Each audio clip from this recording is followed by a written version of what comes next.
Pues el día 14 de noviembre, el día de la huelga general a nivel europeo, una jornada bastante importante para todo el movimiento obrero aquí en Europa. En Vallecas se organizaron unos piquetes que iban a durar a lo largo de toda la mañana para luego irnos a la general del centro de Madrid y bueno, yo salía ese día de casa junto a mi novia para acudir con familiares y demás, como hemos hecho todos los años, al piquete que se hace por las calles de Vallecas, el piquete informativo, el de las cocheras, a lo largo de la mañana en diferentes puntos. Justo enfrente de casa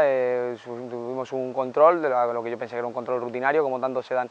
en las huelgas generales aquí en Vallecas, que son constantes y hay una especie de toque de queda en que si eres cierta persona que pueda estar involucrado con la militancia activa, con el movimiento obrero o el antifascismo en general, vas a ser identificado, vas a ser acosado y vas a ser cacheado y algunas veces humillado,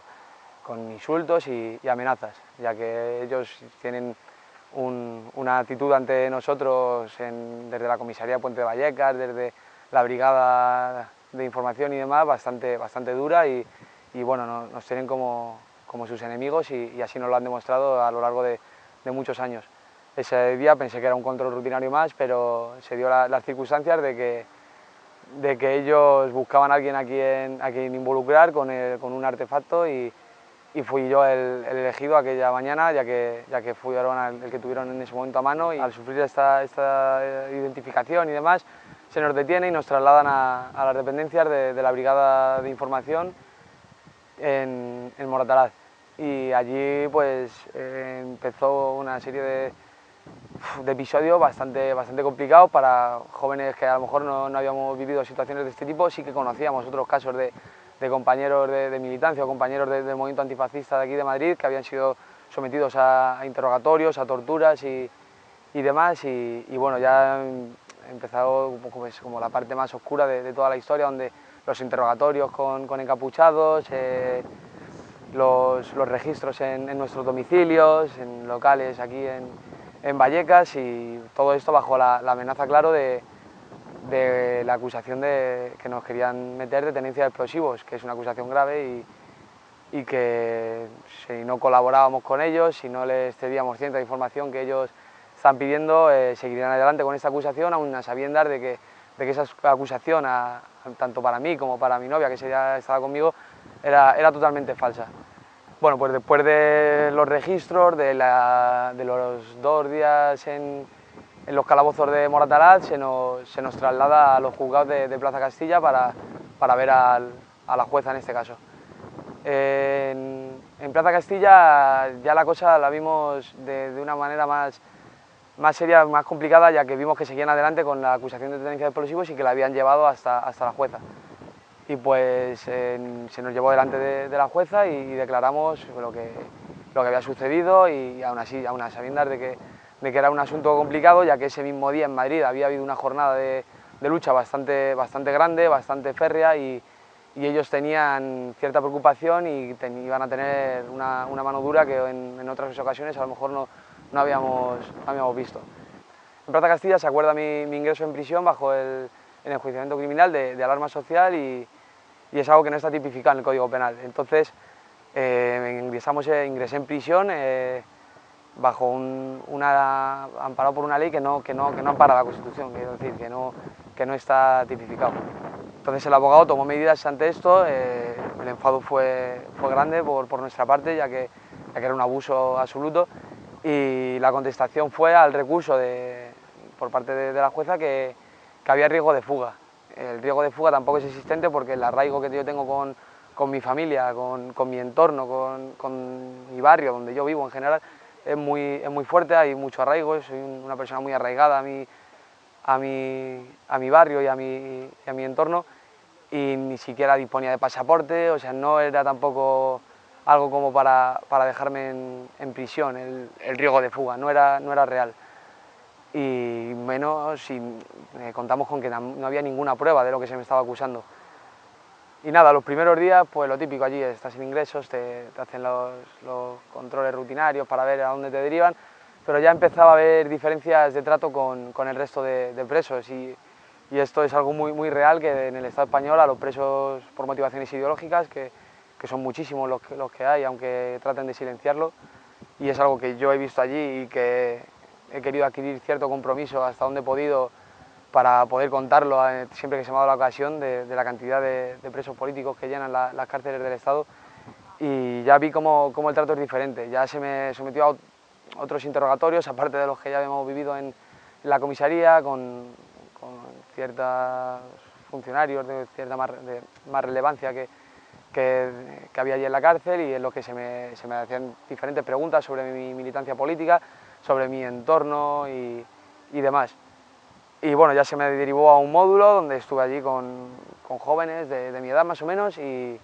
nada, los primeros días como un preso más, recibiendo correos, recibiendo mucha solidaridad desde el exterior, cartas desde todas partes del Estado, por amigos y demás que tengo en diferentes ciudades y que estuvieron ahí dándome apoyo en ese momento. A la semana de estar allí la cosa cambió y ya se me comunicó que se me añadiría a FIES. En ese momento tampoco sabíamos muy bien lo que era el FIES, en mi entorno sobre todo, y bueno, lo fuimos conociendo poco a poco. El FIES es el fichero interno de especial seguimiento, ahora lo llaman control directo porque han querido suavizarlo, ya que ha habido presiones desde Europa porque es un régimen de tortura y reconocido, y bueno, el hecho es que yo lo pude ver y vivir, y exactamente es un régimen de tortura donde sobre todo es una tortura psicológica, donde hay un control muy directo de lo que tú haces dentro de la cárcel, donde no se te deja comunicar con el exterior como otro preso más, se te restringen llamadas, se te restringen visitas, no tienes correo ni de salida ni de entrada, y esto a la larga te va haciendo acumular una presión y una situación de ansiedad que muchos les conseguirá sobrepasar, lógicamente, pero en mi caso la verdad que gracias también al apoyo familiar, que a mí yo sabía, ellos me contaban todo lo que estaba viendo fuera,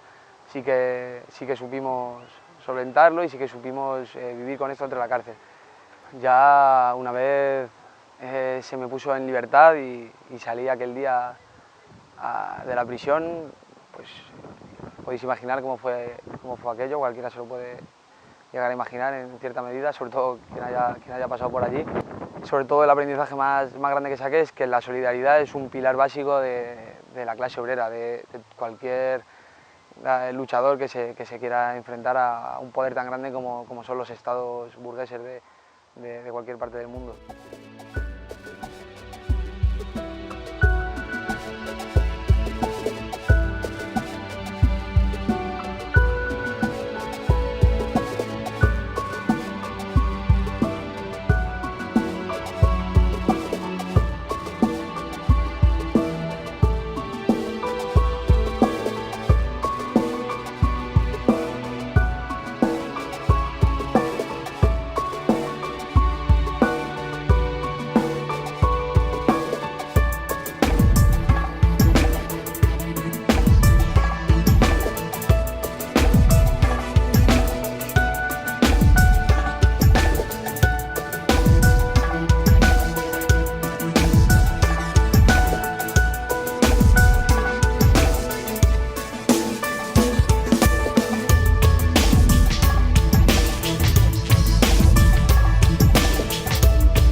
momento de frenar, como ya digo, este avance